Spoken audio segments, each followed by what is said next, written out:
this is Diane Lee from Teach Pre-K, and today I want to talk about parent-teacher conferences and assessments, because for me they go hand in hand. I might do another video about parent-teacher conferences a little later because they can be a little bit daunting. I have an advantage right now because I've been teaching preschool 3-4s and pre-kindergarten 4-5s for 12 years, and I'm a mother. I have raised 2 daughters who are extremely different. They are both graduated from college and have real jobs. So parents come to me and they see me as somebody who knows everything. Of course, I don't know everything. They know their child way better than I do, but I know about kids and I know about development, and I do know a lot of what works as far as maybe doing some problem solving with behavior issues and things like that. So I kind of feel for my younger fellow teachers who don't have children, because yes, they are still looked upon as the authority, but I have it great because parents take my word as absolute gospel. So I'm at a huge advantage right there. What I like to do is about 3 weeks before conferences, I am going to send a pre-conference questionnaire home. And this has, as you can see, it just has a little return to me by this. I'll put this in their take-home folder or in their cubby so it gets in their backpacks with the child's name on it and the date that I want it returned. If I give them 3 weeks, I can keep reminding them to return it in my weekly emails to parents. But I always fill out the child's name because sometimes they forget. In years past, I have forgotten, and they filled it out, and I'm like, oh my gosh, who gave me this at the door? I don't remember. But the questions are, how does your child feel about school? How does your child feel about his or her teachers? Which helps me, because then I know, oh my gosh, we need to talk about an issue, or great, we're on track. How do you feel about communication between home and school? That's really important to both me and the parents. If they are not satisfied with it, I need to step up my game. And it's up to them to tell me what they need from me, and I will always give it to them. And then, what questions or topics would you most like to talk about during our conference time? Most parents will even write on the back. So I like to send this home, like I said, 3 weeks before, and that gives me kind of a little launching pad on where to go, and I kind of get a feel on where the parent is. Like if they're super satisfied with school, I know that this is going to be kind of an easy conference, and I can approach the parents in just kind of a more casual manner. If they are upset about things, I know, okay, I've got to really approach this gingerly.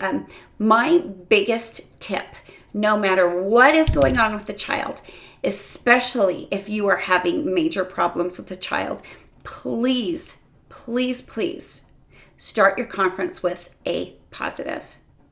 Maybe 3 or 4 positives about their child. And there's always 3 or 4 positives about every child, in my opinion. There's always things that they are wonderful at. Even if they're crazy bouncing off the walls, wow, they've got a fantastic imagination and they can really get other kids in their play and they're engaging. Start like that. If you come out of the gates with an issue, it's not going to go well for you or for the parent, and nobody wants that. But I have to have my assessments done before my conferences, because that gives me something to go through and talk about what we're learning, and to go over, colors, shapes, especially for the pre-K kids. The parents really want to know where they are and what they need to learn to be successful in kindergarten. So I have, after 12 years and doing many, many, many, many different assessments from different resources, none of them gave me everything I wanted. So I made my own assessments. I kind of took everything I liked from all of them and added a few things that I wanted and took away the things that I didn't want. So this is page 1 of my cognitive skill assessment, and this is available on Teachers Pay Teachers, and I'll put the link in my description. it comes with a lot of other amazing stuff. That conference questionnaire is in there. Everything you see here is there. There's more too. There's everything you need for the beginning of the year and everything.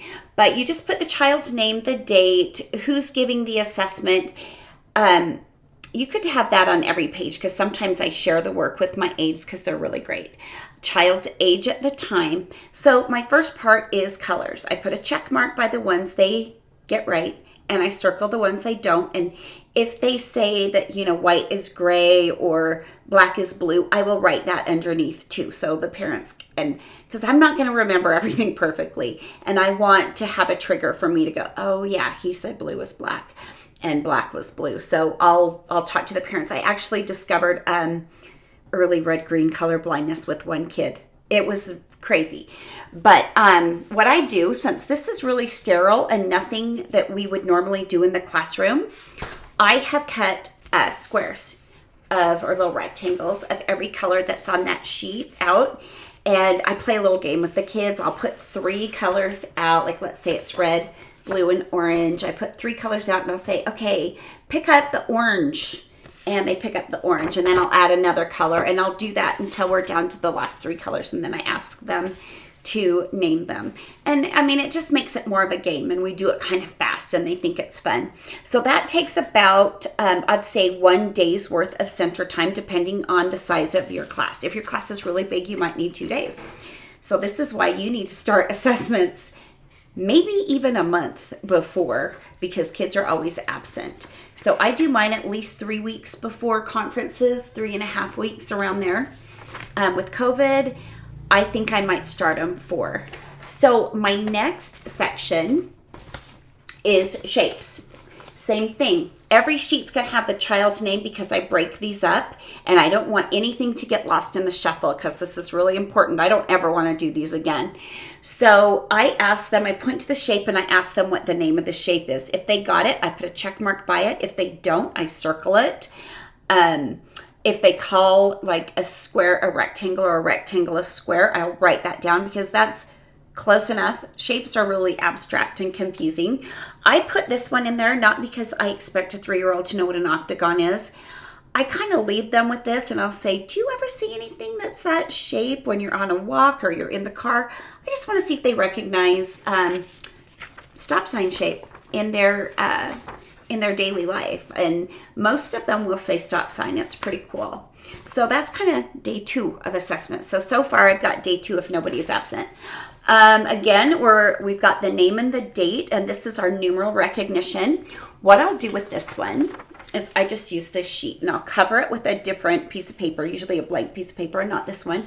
And I'll point to the numbers and I'll ask the names, and then I'll go there, same thing, circle the ones I don't know, put a check mark by the ones that they do. If they call things a weird name like 6-9 and 9-6, I'll write that down, because that's super common.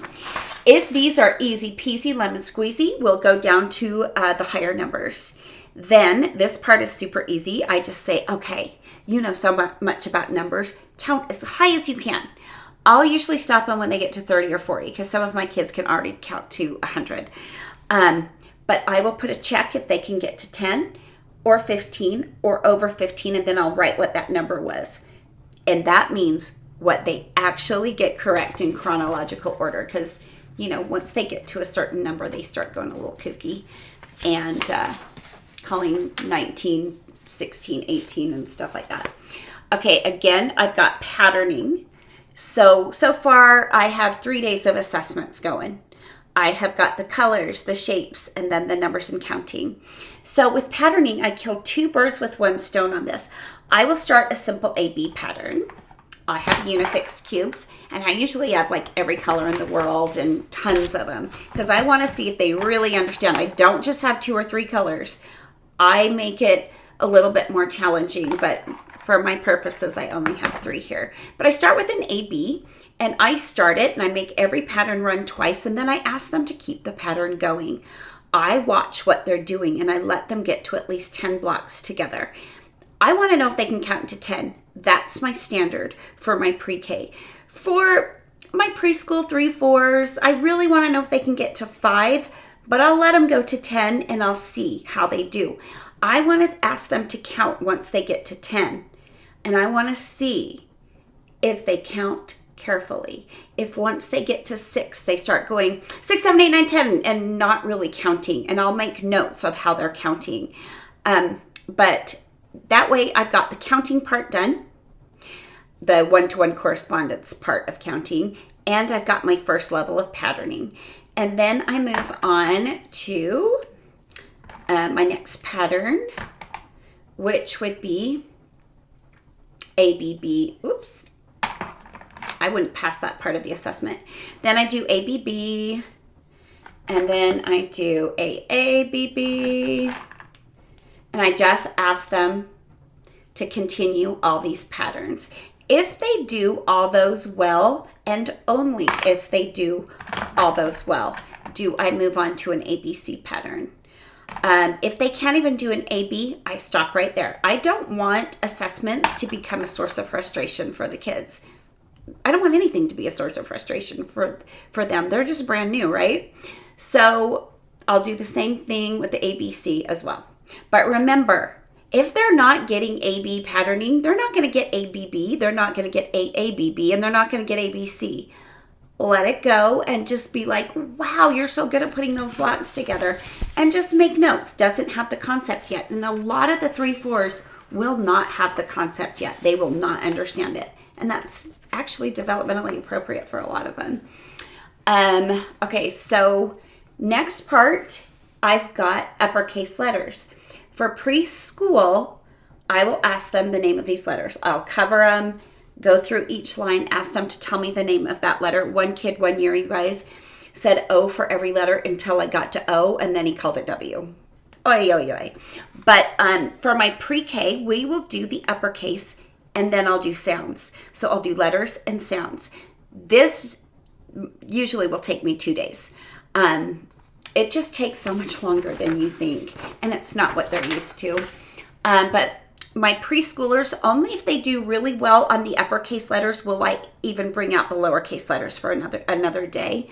I won't ask them any sounds unless they breeze through uppercase and breeze through lowercase. Not going to do it to them. Again, I don't want this to be a source of frustration for them. I want this to be as easy and fun as we can make it. But my pre-K kids, I will ask them the lowercase letters and see how they do with that. Then we are up to name writing, and while they're writing their name, I make notes on their pencil grip. I ask my pre-K kids to write it here. Usually it just means they write it all over the place here, which is fine. I just want them to be writing their name a little bit smaller. At this point, for my 3-4s, I will let them use this whole sheet. I'll give you a little clue. I make copies of how they write their name, and I learned the hard way. Don't let them use yellow. I bring out markers for name writing. And like I said, I will bring out every color in the rainbow but yellow. 0 yellow. I like to put samples of their name writing in their literacy folders that go with them as they go through the years at my school. And if I try to copy a yellow name, it won't show up. So note to self, no yellow. Okay, after I have done all the assessments, I find all the kids' pages and I staple them together and I put them in a folder I already have made up, ready to go for parent-teacher conferences and beyond. Then I pull them out one by one and I make a summary sheet.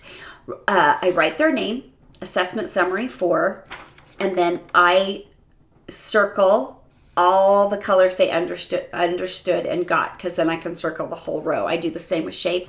I do the same with numbers. I write how high they can count. I just write if they can do one-to-one correspondence. The patterning, the letters, and I will also make a little, like, I'll make a code for myself, like an underline means they got the sound too. And then I make notes of pencil grip and things they can do to improve, like play with more Play-Doh, cut with scissors, use small Legos, things like that. And then social, emotional, and behavior things. So if I'm having a behavior issue, after I'm going through how awesome they are at everything, I might say, you know what? He's been hitting his friends that are playing with toys in the block center. But this will get to go home with the parents. So the parents have a copy without me having to make the whole 8-page assessment something that goes home with them. This makes it so easy on me. This is the best thing that I've done for myself for assessments. Another great thing for these assessments is I have a data page for every single section. So here's my class data summary, and I have a class here because date would be, I'd do like spring or I'd do fall, my name, and then if it's my preschool or my pre-kindergarten class. And then I would just go through their assessments or even just their assessment summaries, and I would make notes of all the colors that we need to work on, like how many got correct, and I know by the class how many kids there are, so I can look at my totals and go, wow, I have 14 kids and only 3 knew what yellow was. Or same with shapes. I'm like, ooh, nobody knew triangle, only 5 people got triangle. So same with numbers, letters, letter sounds, etc., etc. And this helps me know, okay, I've got just a few more months left until school's over. Or if it's at the beginning of the year, I'm like, okay, I kind of have a launching pad. I see kind of the medium range where everybody is.